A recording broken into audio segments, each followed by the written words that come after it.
KNON 89.3 FM in Dallas and Fort Worth, the voice of the people. Business owners, tell KNON's listeners about your business. You can put your business or event on KNON. KNON currently has space available to run announcements for you. Tell KNON's listeners about your goods, services, nightclub, concert, or event. Help keep the voice of the people on the air while putting your information on the air. KNON's been named the #1 radio station in Dallas by both the Dallas Observer and D Magazine. Put your business with Dallas's #1 station. Call now for more information at 214-828-9500, extension 227, or extension 233. For more information, go to KNON.org and click on the Run Spots on KNON page. It's a great way for your business to support community radio while letting more people know about you.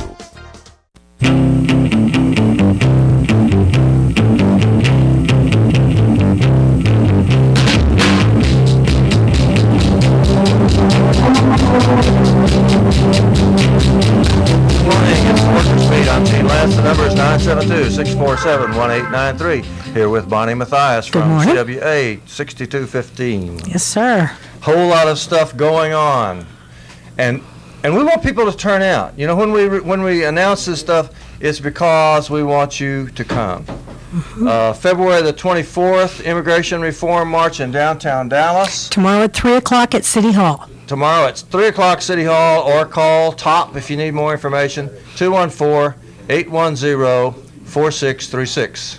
February the 27th is the Workers' Defense Project's Day of Action.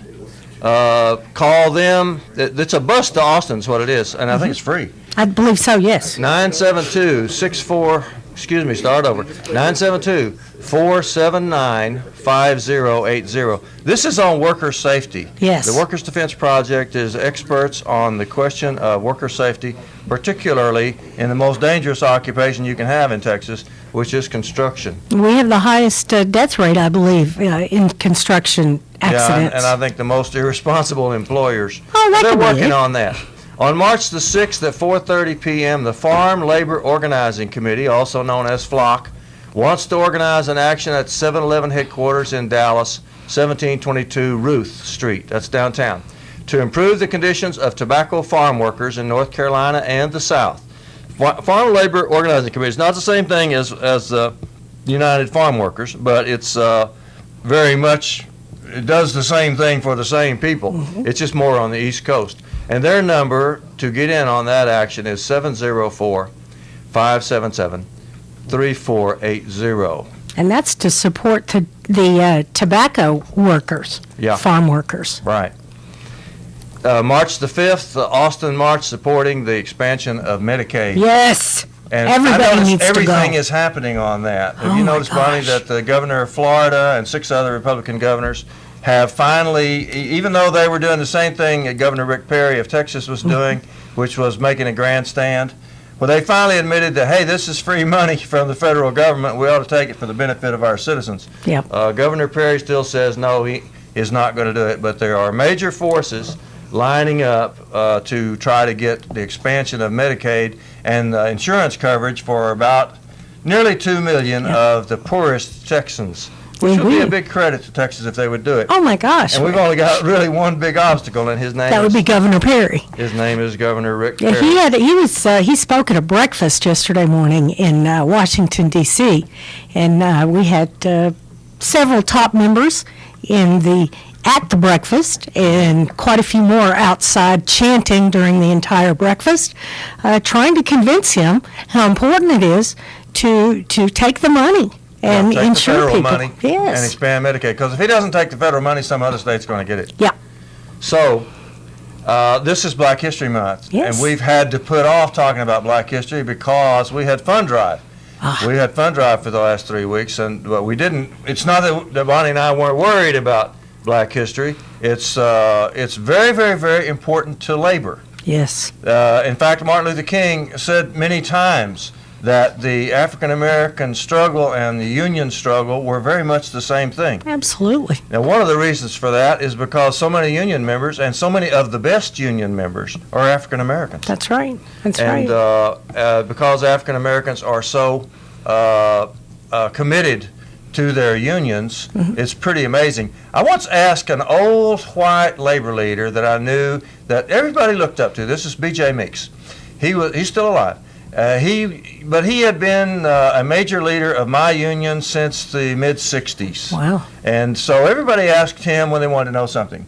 And I asked him, why is it that our African-American members actually are better than our white members, in the sense that, see, I was in charge of the organizing department within the local. It's internal organizing. And I figured out which races tended to join the union and which one tended to be scabs. So we had at that time about 500 African Americans in the local, and 2 of them were scabs. There was a man and his wife. Oh my gosh. And the rest of them all were members. Wow. Now among the white population at that time, 30% were scabs. And among the Latino population, it wasn't much better. So I asked him, why the African Americans join the union when the whites and Latinos, some of them, so many of them are falling down and actually freeloading on the union. And he said, well, they don't have anywhere else to go. And I thought that was profound. In other words, African Americans as an oppressed group understand and know what it means to have a union, what it means to get together and be able to fight back through working together. Right. And this message has not gotten out to a lot of the white and Latino. Yeah, they seem to be forgetting. Well, I mean, a lot of them do, obviously. Right, yeah. Obviously. In fact, most union members probably not African Americans, because the African American population of the United States is only like 11% or something like that. And I'm sure a lot of them are terrific and all that. But you get right down to statistics, and that's what I was dealing with. Wow. In my local, we only had 2 African American scabs at that time, and actually they joined later on. They joined and got out again. but the population of African Americans in my local was very, very good. Dr. King made the point that the struggles of workers are common to all of us, whether we have a union or not. Actually, the ones that have unions, in most cases, just plain lucky. Yep. They didn't fight and die to get those unions, because the union was already there for most of them when they came. But for the African American population, anybody my age or even your age, young as you are, Bonnie, knows what it was like not so long ago in Texas when African Americans couldn't get new school books, for example. They always had to take the old, torn-up school books that had come from the white schools. You know what's really bad, Gene? Go ahead. We're still dealing with some of those same issues here. No, it ain't over. It ain't over, is it? It's horrible, horrible. We have to still fight every single day. Yeah.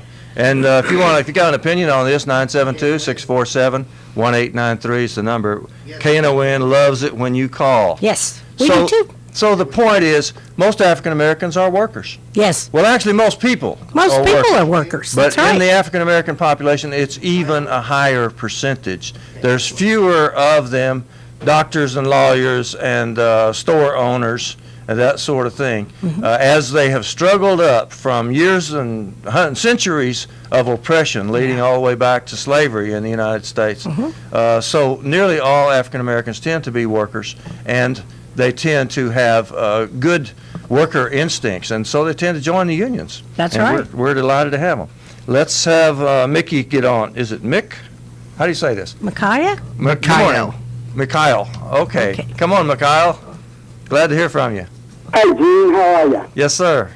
Hey, man, I don't mean to diss you, but I really would appreciate that the right to work, the freedoms of America. I understand unions. I was in a union, but I would really appreciate that the freedoms of America, that word scab is kind of, it's harsh. Yes, it is. You're right. It's very harsh. Good point. I think that the right to work is an important part of the American freedom. Okay. Oh, no. See, that's yes, it is. I do understand unions, but also I would appreciate the other point of view being respected at least. So we shouldn't say scab, you're saying? Well, no, I'm not telling you what to do. I'm just expressing my opinion that I feel it's harsh. It is harsh? It is harsh. Our point of view, it's inappropriate, but That's my point of view. Inappropriate. Okay, thanks, Michael. Thanks, Michael. Appreciate your opinion on that. And now to the question of whether or not I should say scab on the radio. Bonnie, you have an opinion? Yeah, I think scabs is fine. Well, Michael says it's harsh. Well, it is harsh, but you know what? People have worked very, very hard. Our unions have negotiated tirelessly with companies to give us. They didn't give us anything. Please bear in mind, folks, a right-to-work state just means that you get to be employed by the same company I am. You get the same benefits that I do, even though I pay union dues and you don't. Okay, now let me weigh in on this. Let me talk about what's harsh. Here's what's harsh. People worked and died.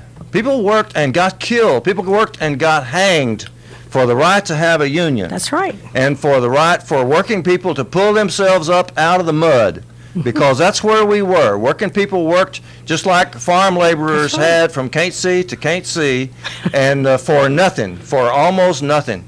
They commonly use the word wage slavery to mean that working for wages was not that much better than being a slave back in those days. That's right. You worked in the coal mines. You lived in a company town. You shopped at the company store. Your kids went to the company school, if there was one.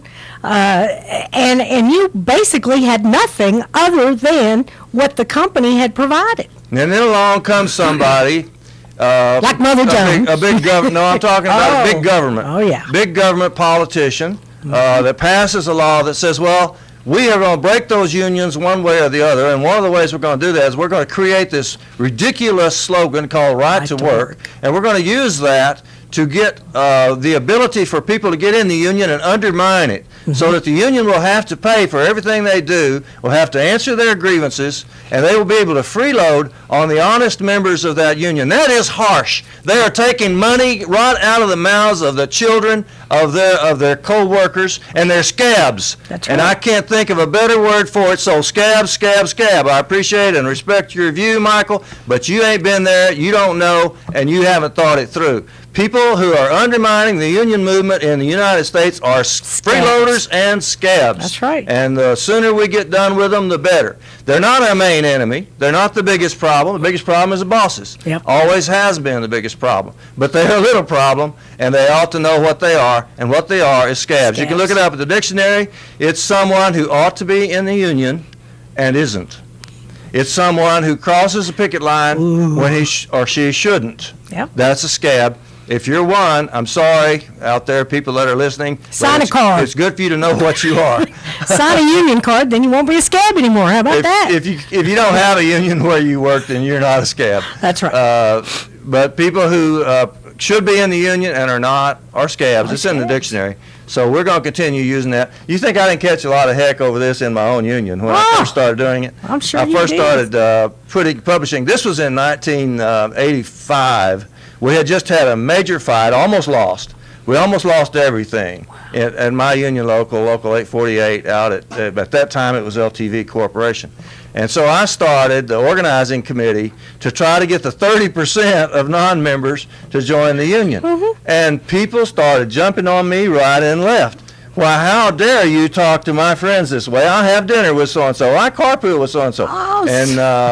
So you're a scab lover. I'm proud to say that my union got well. We were sick for a long, long time with 30% scabs. Yep. And we fought our way back in 1985 up to 1990. We fought our way back to 92%. Wow. And they're out there now at 97, 98%. Wow, because that's phenomenal. Everybody has got the message and understood it. Of course, I'm the editor of the paper, and I publish their names. Oh, you did? You think that wasn't a struggle? So you published the non-members list B.J. in the Mixon, paper? I mentioned just a while ago, wouldn't let me do it at first. Oh. But as we got the numbers down and it got to be fewer than 1,000 people, we began publishing their names in the paper. Now, this is not the best story I know. The best story I know is Brother John Nash from out in Tyler, Texas, where they had the rubber workers had what they call the Kelly Springfield tire plant. Later on, it changed to Goodyear, and the union changed from rubber workers to steel workers. But I'll tell you, John Nash is still out there, and he's still a living monument He's not a statue, but there ought to be statues of him. And he's a wonderful man. So he became chairman at the Rubber Workers Union when they had the same sickness that we had in my own union, where we had a lot of scabs.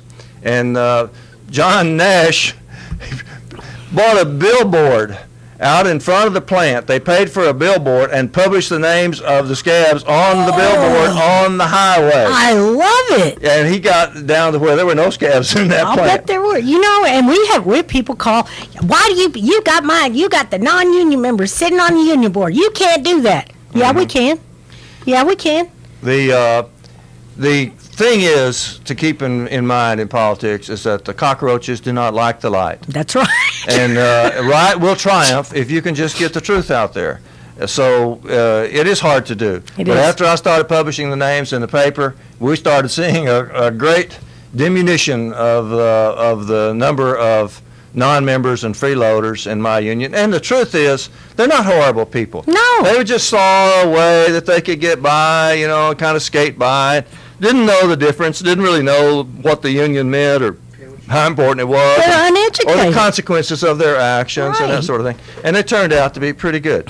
But then some of them just plain scabs and never did get over it. And there's still some out there that have been freeloading on the union through their whole careers. They have been talked to. They do know the difference. And they don't care. They don't care. Let's get back to Black history, though, because we're getting off the point. Today is the birthday of W.E.B. DuBois, one of the single people who made the biggest contribution to American life, not only in civil rights, but in every aspect of our lives. W.E.B. DuBois was born in 1868.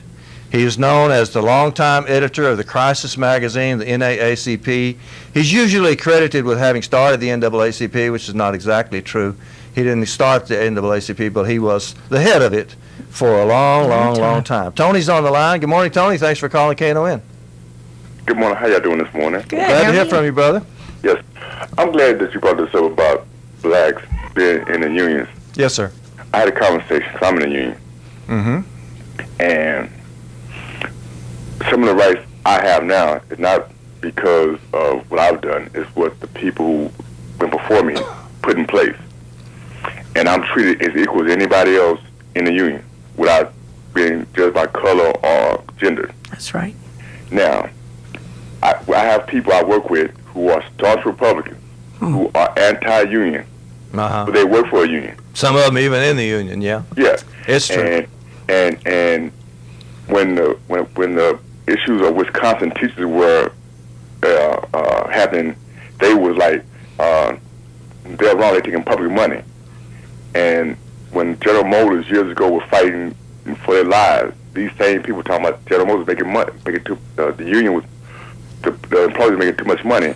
And I'm like, you part of a union, and you going against a union, but you have not found a job that pays you what you make now, but you complain about unions every day. Yep.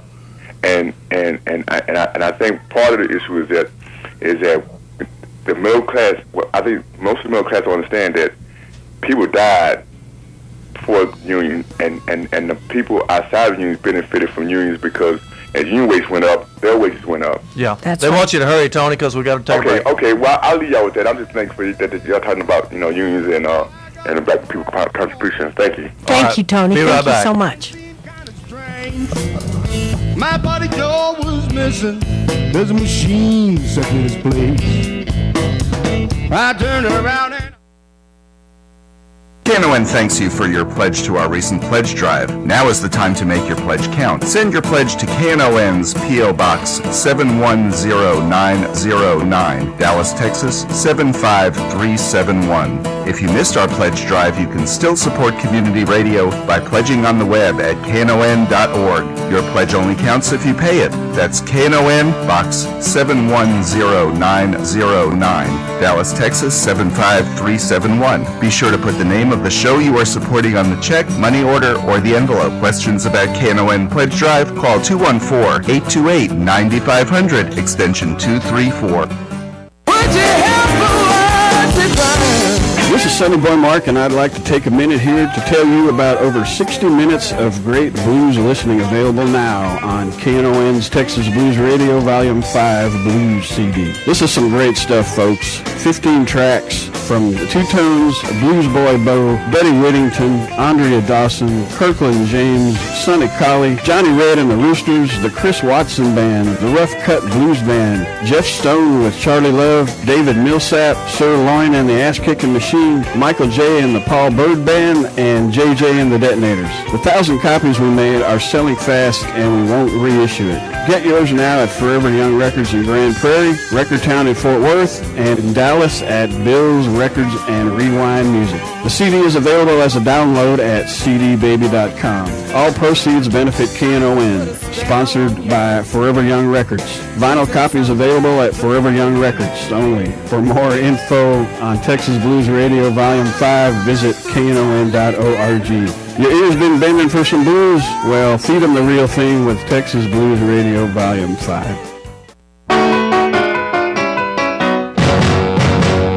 Blue Monday, how you Blue Monday? Got to work like a slave all day. Work like a slave all day. That's us. I love that song. 972-647-1893 is the number. KNON absolutely loves it when you call. I want to read this one little blurb. Something going on with my union, the United Auto Workers. Actions from Michigan to Texas bring unionized and non-union workers together to deliver a message. Flexingate can afford to do better. Flexingate is a company, and they're out there in Arlington. Workers in 5 states are calling on Flexingate Corporation, one of the nation's largest and fastest growing automotive suppliers, to invest in its U.S. workforce by improving safety, paying livable wages, and putting an end to efforts by management to intimidate workers who wish to form a union. The UAW was out picketing at Flexingate in Arlington the other day, and I recorded some of their chants. Everywhere we go! Everywhere we go! People want to know! People want to know! Who we are! Who we are! So we tell them! So we tell them! We are the union! We are the union! Mighty, mighty union! Mighty, mighty union! Solidarity! Solidarity!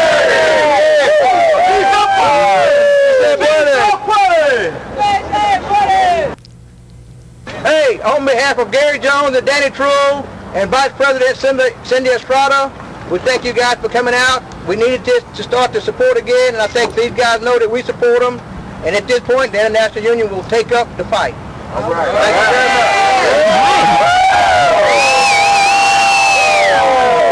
much. That last speaker was J.B. Jones, a leader of the United Auto Workers and an African American who worked his way up from the parts department of the General Motors, worked his way up from the assembly line, and is now an international rep. Wow. And they, we picketed Flexingate, and we do that sort of thing quite often.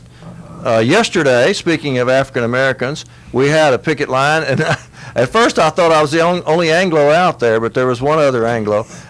This is from the Amalgamated Transit Union, and we were on the street out in front of a DART office, and there's a little noise from the members. I love to hear working people in their struggles. Oh, me too. I think there's very, very encouraging, very challenging. Yes. But then there's an interview with President Kenneth Day. Oh, so good. let's play that now. Thanks, Clint, for doing this work. No more cabs!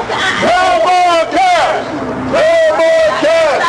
No more They're chanting no more cabs. We're down at the ATU picket line in front of the DART office on 101 Peach Street in Dallas, Texas.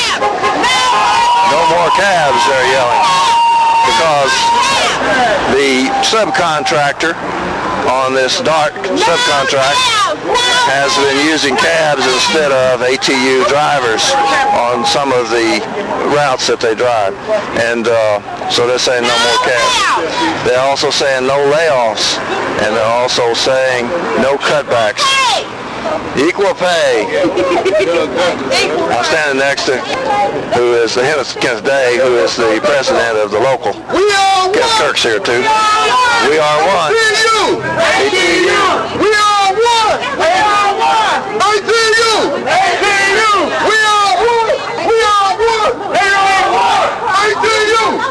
best slogan that labor has come up with in the last several years. We are one. We're proud to be with these drivers and maintenance workers on the DART transportation system as they struggle to get a contract. So what's this all about, Brother Day? Well, this is all about the drivers and low bid contract by MP Transportation, a contractor for the Dallas Area Rapid Transit that provides public transit, paratransit service. The contract was low bidded, and now the contractor is now wanting to try to make up their losses on the backs of the employees by not offering them a decent wage increase, providing cab driver services to the disabled, our most vulnerable community. That's real discourtesy and a poor delivery of the service. So the employees have decided they want to stand up and fight back. So they want to cut you guys back because they low bidded the contract to begin with. That's correct. They low bidded the contract by $8 million closest to their closest bid. So what was the expiration for your last contract? Well, the contract expired on December 31st. Since that time, we've been in contract negotiations. The company offered a 2% increase, and they increased the medical insurance. On a single person, the insurance would increase by $60 a month. I have a feeling that the riders on the transportation system and the public at large is going to be on your side on this. What do you want us to do? Well, we want you to stand up and fight back. We want you to come out and support us at the DART Board of Directors meeting on Tuesday at 6 o'clock p.m., 1401 Pacific Avenue. This is Black History Month. Is this more of a minorities issue than everybody else's? Over 80% of the drivers are minority, and about 60% of them are females. So you can count it toward a minority issue. And not only that, but a lot of riders. Absolutely. Thanks so much, Kenneth Day, President, Amalgamated Transit Union, 1338, on the picket line. I got so excited out there with those ATU guys that I lost my car keys. So if anybody picked up my car keys on Main and Peak, they're mine, and I sure would like to have them back. Yeah, because all he's got now is a bicycle. So. So he asked people to come to the DART Board meeting on Tuesday at 6 p.m. This is a big public meeting. It's a public hearing. You're supposed to be able to come. And they usually ask people if they want to say anything. So you might have a chance to get up and say how much you appreciate the people who work our transportation system and keep it going. So that's the DART Board. And now that DART has outsourced the paratransit, I can tell you from experience, my pastor and his wife used paratransit, as well as some of our other members. It's a mess. It is a mess. They picked up my pastor the other day, 8:30 in the morning, to have him at church by 9:30. Got him there around 9 o'clock. They were supposed to come back at noon and pick him up. They pulled in the parking lot. They were there for 2 minutes and left. And they all know the preacher ain't ever on time anyway. Exactly. And then another Sunday, paratransit brought the pastor and his wife and another couple that use paratransit. Now, they live within a mile of each other, okay? Mm-hmm. So the paratransit came and picked up the other couple, and they left. And I said, wait. I said, you forgot pastor and his wife. Oh, no, there's another bus coming. And then it wasn't. Well, they finally came, but I mean, isn't that kind of crazy? So if you want to get this straightened out, come to the DART Board meeting, 6 o'clock Tuesday at 1401 Pacific. Yes. And stand up along with the Amalgamated Transit Union. The reason I mentioned Kenneth Kirk on the recording Kenneth Day. No, it was Kenneth Day is who I was interviewing. Oh, okay. But I had Kenneth Kirk on my mind because he's got a program where the union is trying to develop ties with the riders, because the riders of the public transit system and the union have everything in common. Right. And especially during Black History Month, I think that would be a good connection to make. Yeah, that's great. The problem is the bosses, believe me. And for example, Bonnie was just talking about a driver that was supposed to pick up her pastor. It may not be the driver's fault. It's probably the boss's fault, which is in this case a subcontractor. Subcontractor. They privatize that work out. They send it out to a subcontractor. What Kenneth Day explained to me is that the subcontractor low bidded the project to begin with, and now is trying to take it all out on the union and on the workers. Yep. Trying to lay some of them off, raise their health care costs to the point that they can't afford to hold that job. It's terrible what's going on with a lot of workers. So we're talking about Black history, and we would particularly like it if you would call 972-647-1893. Bonnie, I wonder if you could describe your pastor, because to me, your pastor is the purest form of a civil rights leader that I have ever had the pleasure of knowing. Yes, sir. I have. Thank you, Gene. I've known a bunch of them, too. Pastor L. Charles Stovall is an incredible man. I met him quite a few years ago, probably 10, 12 years ago. I didn't even know he was a pastor. I just thought he was a community activist. Mm-hmm. And we worked together on different things. And finally, when he was at Munger Place, we had asked him multiple times to use the fellowship hall for meetings and so forth. And he said, I love having y'all here and enjoying the movement that you guys are working on. But it sure would be nice if some of our community leaders would come to church. Mm-hmm. And that's how Pastor Stovall convinced me that I should start coming to church. He shamed me right into it. And you drive a ways just to get to his church, too. I did. But, he is a phenomenal individual. He knows Joseph Lowry. He knows John Lewis. He knows Reverend Peter Johnson. All the guys that walked and worked with Dr. King. And it's so important that we realize this we're still struggling. Every single one of us, working people out here, we're still struggling for equality. The civil rights movement is still going on, folks. It hasn't. Now, yes, we have more than we did back in the late 50s and early 60s, but we certainly are not finished by any stretch of the imagination. Not by any means. It's no coincidence, brothers and sisters. People talk about the 60s all the time. People say, well, during the 60s we had this great social movement, but the truth is that was started and spearheaded by African Americans. That's right. Even then. And the struggles of the 20s and 30s, you could say the same thing about it, because the very, very oppressed people, when they get a chance to fight, and when they get their legs under them, as they say in basketball, when they get their legs under them, they have been the very point of social change in the United States today. And you can say the same thing about our president. Absolutely. The fact that President Obama is a man of color has been encouragement. It has got the juices flowing throughout the movement, including the labor movement. And our tribute to Black history, I hope brothers and sisters throughout the KNON listening audience understand, is not so much just about African Americans. Right. It's about the movement for social change. Yep. And the key role that African Americans have played and are playing as we go forward. It's not just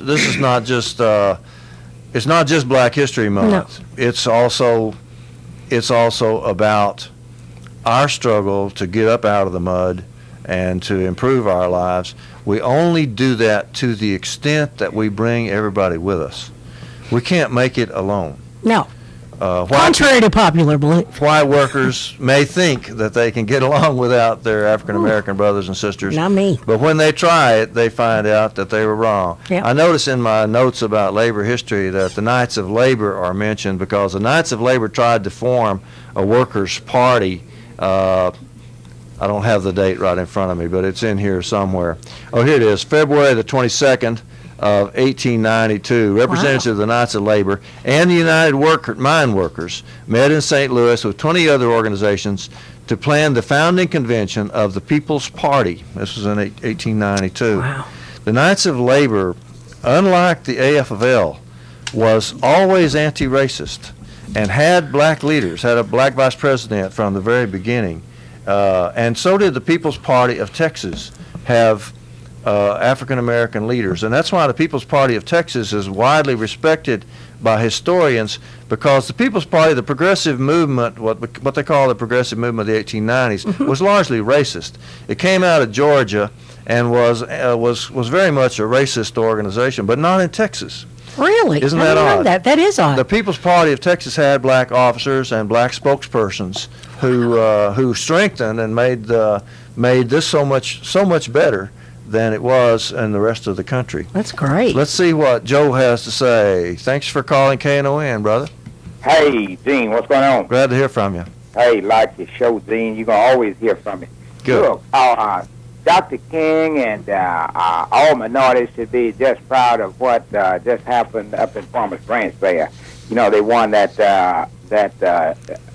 deal for the single-member district. Yes. Yes. And Farmers Branch had those people had stepped on that and held it down. The high court ruled in their favor that they'll have to allow single-member district, which will allow a Hispanic or someone of a minority to win a seat there. They can have some representation. That's right. Leaving that going on to something else, and they wasted a lot of those taxpayer money fighting that. They knew they were wrong. $1 million. Oh yeah, just wasted a lot of money. Mississippi. My old home state, some kind of funny and they're kind of sad too. They just found out here recently that they hadn't ratified the freeing of the slaves in that with that 13th Amendment. The 13th Amendment. I just heard that this morning. Yeah, it was it was uphill, by the nation, and but some of the states was ratifying it on a state by state basis. And so Mississippi, somebody dug back down and found out that although they'd been honoring the free slaves, but strictly speaking, it had not been ratified. Right.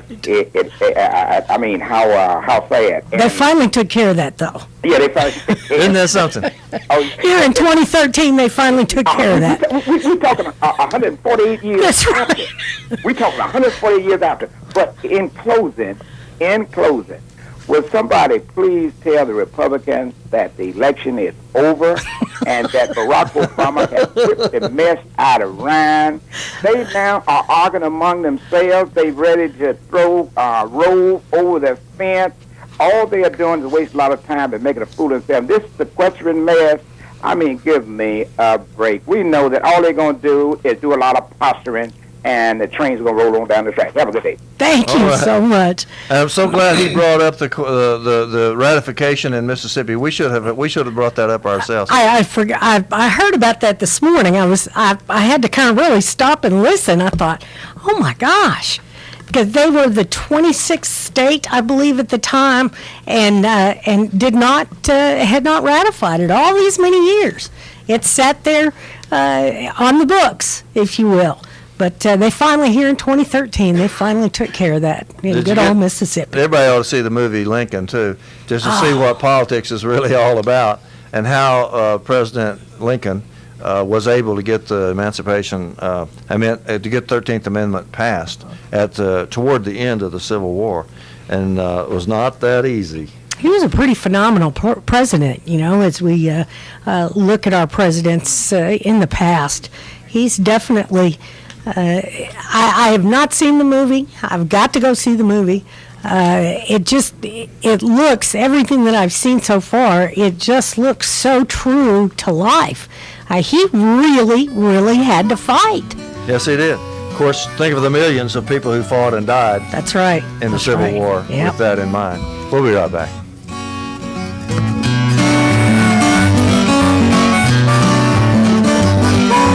Tell you all a story that's close to me. Worker who's leaning on a bended knee. So Recycle Revolution is a local recycling collection service and community drop-off center. They collect and accept all traditional recyclables, including paper, plastic, aluminum, cardboard, and glass, as well as materials like TVs, computers, lamps, light bulbs, batteries, ballast, and styrofoam. They offer collection services to apartments, condos, and businesses. They also offer a community drop-off located at 1703 Chestnut Street in Dallas. For more information, 214-566-3025 or recyclerevolutiondallas.com. This is William, your videographer for the KNON talk shows. You can watch Workers Beat by going to knon.org website. Click on schedules to the left side of your screen. choose Workers Beat's page. Scroll to the bottom of the page, then choose your favorite show to watch or download. This show will be ready for viewing by lunchtime Tuesday. Have a great day.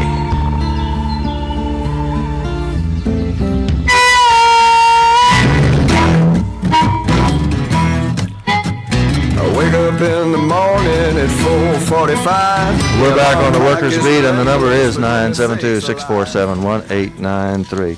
Black History Month.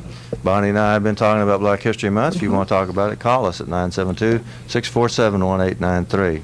Now I wrote this play. Oh, Jane has a fascinating story, and a lot of people don't know the story about Jane Elkins. Hardly anybody knows Jane Elkins, and in fact, the best thing you can find on it is from the Dallas Morning News of December the 13th, 1987. Wow. And this explains what happened with the first woman that was ever hanged in Texas that we know about. Mm-hmm. Her name was Jane Elkins. They know very, very little about her, although the transcript of the trial has survived, and I have a copy of it. No kidding. So the first execution took place, and in 1853, Jane Elkins was hanged, and the article ends, "Don't worry about it if you're not sure what happened or if you don't know anything about this." He says, "Nearly everyone forgets Jane." How sad. So when I read that, I said, well, let's just make sure people don't forget Jane. Right. So I wrote a short play, and I'm going to perform this. I just haven't haven't done it yet. The characters are a narrator, which is just an ordinary person, and Jane Elkins herself. Jane Elkins is a voluptuous black woman wearing cheap, ill-fitting, and provocative clothing that barely covers her. It might be good if her dress were split on the left side as she spends some of the performance on the floor with her left side exposed. Her wretched condition and circumstances cannot overpower her inner strength. And I thought Kelly Obaze would do this. Oh, I think she'd be awesome. That would be a good one. She's been on this program. And another one is Dr. Sarah Carruthers, who would also be terrific at it. Yes, she would. And for the part of the jailer, I would kind of like to get Tunde Obaze, but the jailer's got to be white. It's got to be real, real white. So if Tunde would wear white face or a white mask or something like that, right? It would be good. This is about the woman who was hanged, and it's a little play, just kind of thinking, well, what really happened? We know that we got the transcript, but what really happened? It's got Judge John H. Rager, who is a true historical character, who's famous. They've got a school named after him over in Oak Cliff, and he's one of the characters. And here's how it starts. First of all, you see the stage. It's just the jury is just cardboard figures, but they're all painted white. So you have an all-white jury, and then all men too, by the way. And of course, they're all men. Yeah. Because in those days, that's all. That's it's right. the only ones that could serve jury duty. And you figure the lights come on, and you see Jane Elkins, a stunning woman, but she's wearing her very, very cheap clothes because she was, after all, a slave. The spotlight picks out Jane. She stands in a heroic pose. She may need a microphone, but maybe not. She is the picture of a strong, independent woman. She doesn't need to fake a southern accent or anything like that, and she sings her introduction, and I'll have to sing it for you. It goes like this. Doesn't anybody want to know? Doesn't anybody want to know?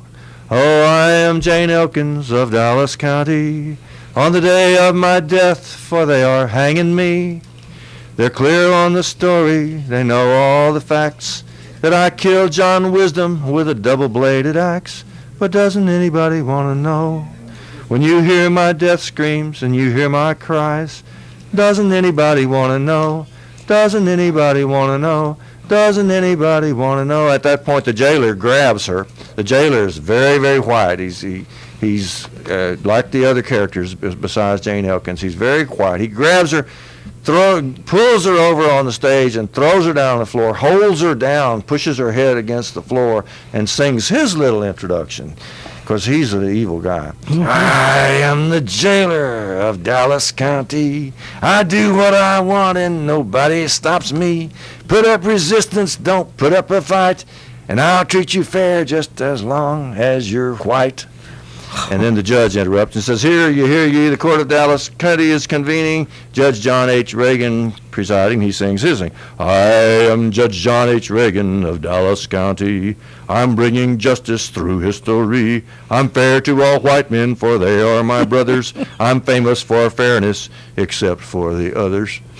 And Jane says, will you make him stop it, Judge? Well, you're so high and mighty. Can't you make him take his hands off of me? The jailer grins in the most ugly way and continues pushing Jane down and also kind of feeling her up while he's doing it, because he's taking license. Judge says, now you are Jane Elkins. Speaking to the jury, he goes around and says, let the record show that you received a fair trial. You're accused of murder, Jane Elkins, in that you did deliver a death blow to John Wisdom of the Farmers Branch Settlement on the night of May 1st, 1853. How do you plead? Jane says, what? What the judge says, did you do it or not? And Jane says, you mean kill this mess of wisdom? Of course I did. Everybody knows I did. It ain't no secret. Doesn't anybody want to know what for? Doesn't anybody know what Master Wisdom did? Judge says, tell us in your own words the last thing that happened. Well, the last thing that happened was that he went to sleep. He must have been having very pleasant dreams. All I did was make sure he never woke up. What we need to talk about, Judge, what everybody needs to know is not the last thing that happened. What everybody needs to know is the next to the last thing that happened. The judge raises his hand to make her stop talking, and she's continuing to be held down on the floor by this terrible jailer. And the judge takes a double-bladed axe out and holds it up for the audience to see and says, is this here the axe that you used to murder Mr. Wisdom?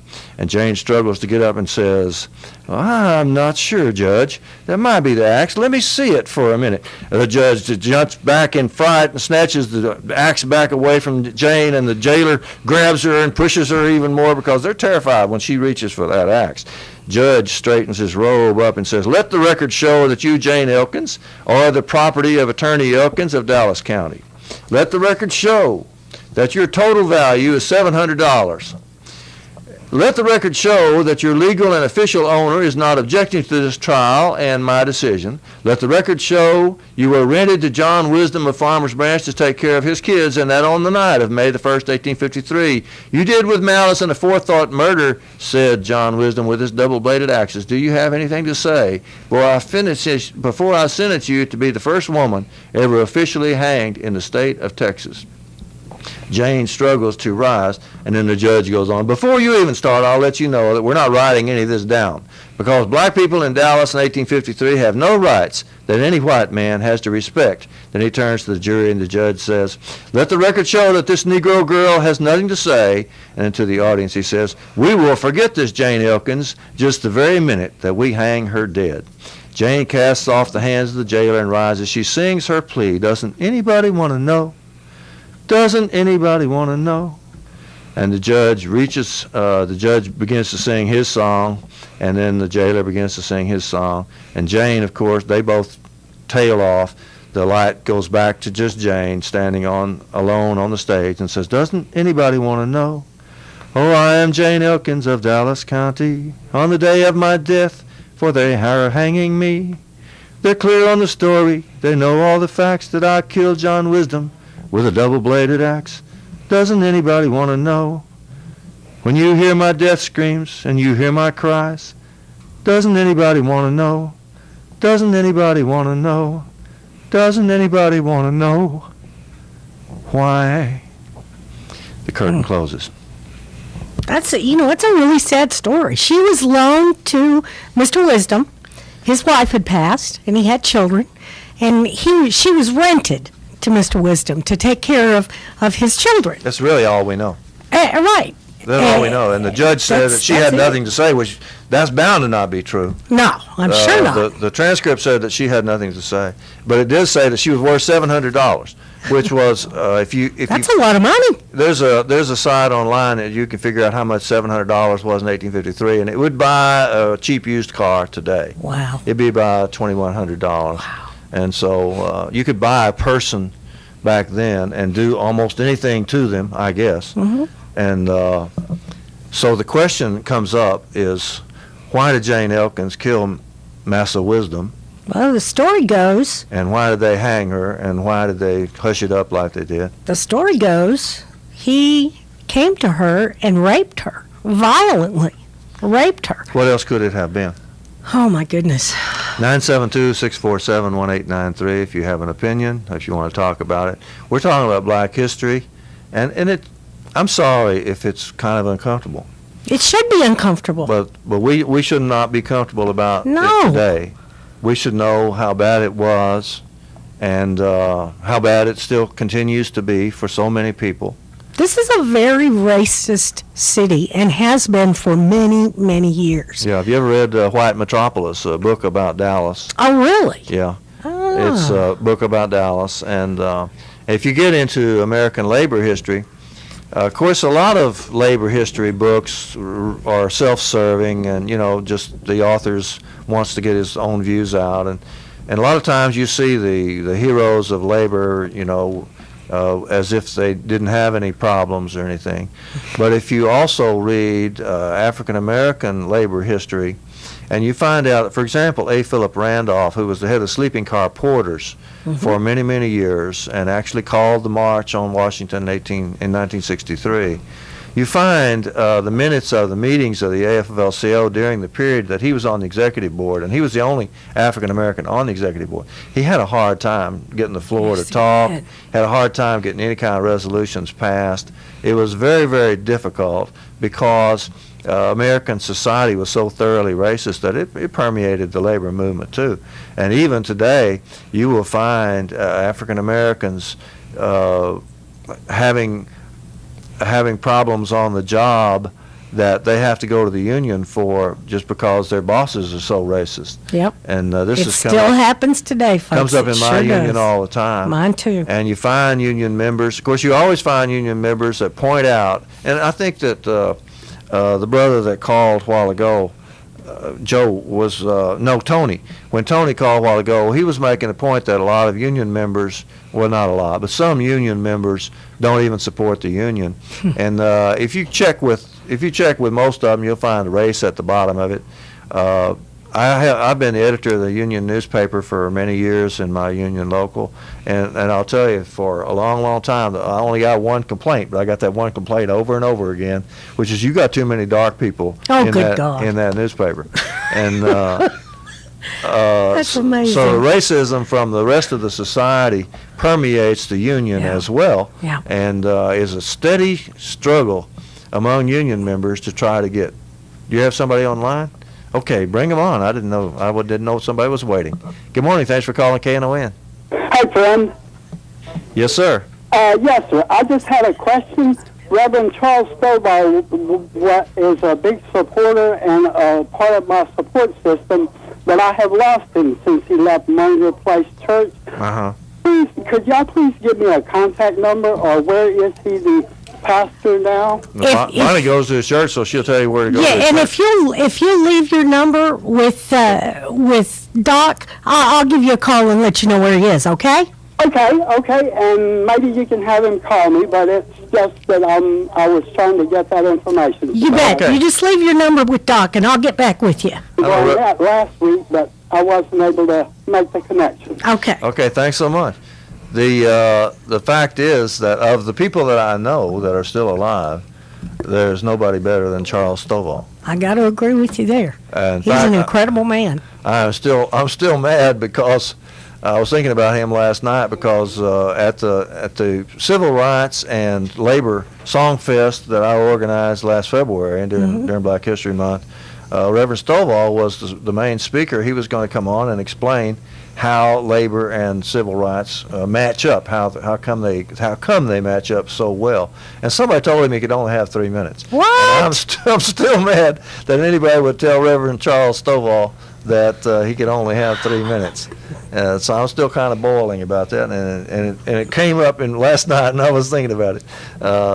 Well, we'll make sure that I think there's another song fest. He's not only the best civil rights leader I know, He's but an incredible speaker. I believe he's the best. I believe he's the best preacher. I know he's the best preacher, but that's because he's my preacher. But I'm kind of prejudiced. Singer and piano player too. I know he gave the best sermon I ever heard, which was at the Good Friday March. I believe it was 3 years ago.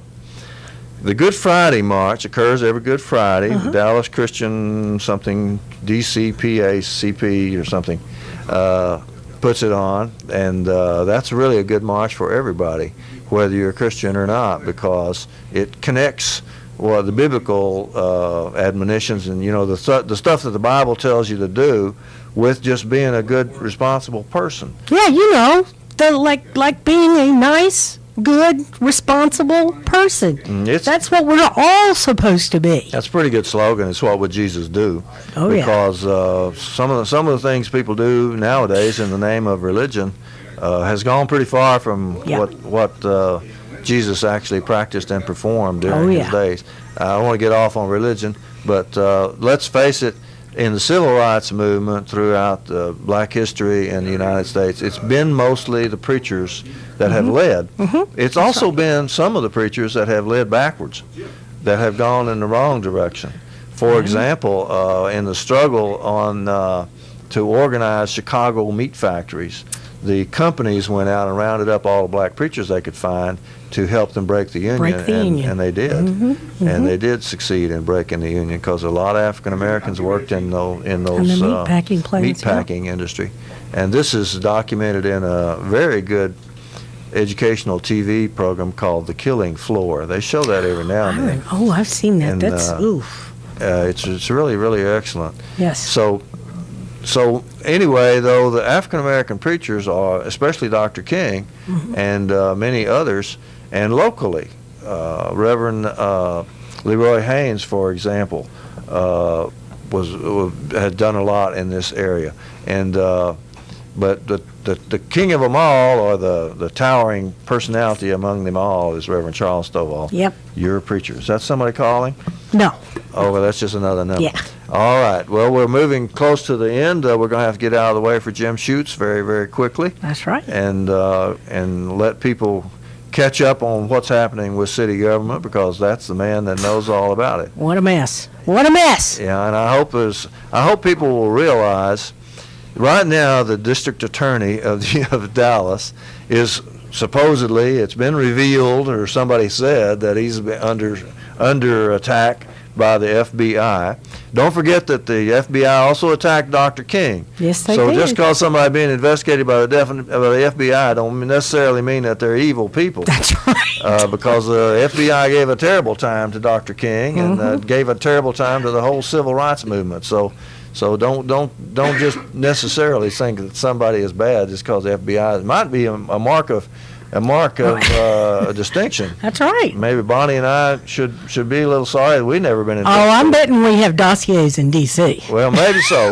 Maybe so. But don't think me. It's never been in the paper. No, it has not been in the paper. But you ain't got any money, and neither do I. Well, that's it. So that's maybe why. That's part of it. Yeah, I'm sure. But I just want people to notice in recent Black history, while we're talking about Black History Month, I want people to notice that every successful political figure in Dallas since we got single-member districting, and we've had a number of them come forward that were very well known, they've all been attacked by either the FBI or the Dallas Morning News, or both. Oh, both, yeah. And you cannot be a successful Black political figure in this area without risking being that kind of an attack. Yep. And right now it's the district attorney.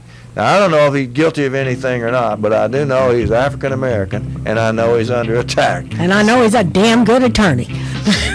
So we'll be back next week. Yes, Jim we will. Schutz is next. Thanks, guys. KNON 89.3 FM in Dallas and Fort Worth, the voice of the people.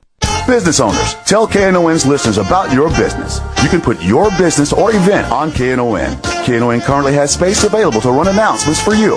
Tell KNON's listeners about your goods, services, nightclub, concert, or event. Help keep the voice of the people on the air while putting your information on the air. KNON's been named the #1 radio station in Dallas by both the Dallas Observer and D Magazine. Put your business with Dallas's #1 station. Call now for more information at 214-828-9500, extension 227, or extension 233. For more information, go to KNON.org and click on the Run Spots on KNON page. It's a great way for your business to support community radio while letting more people know about you.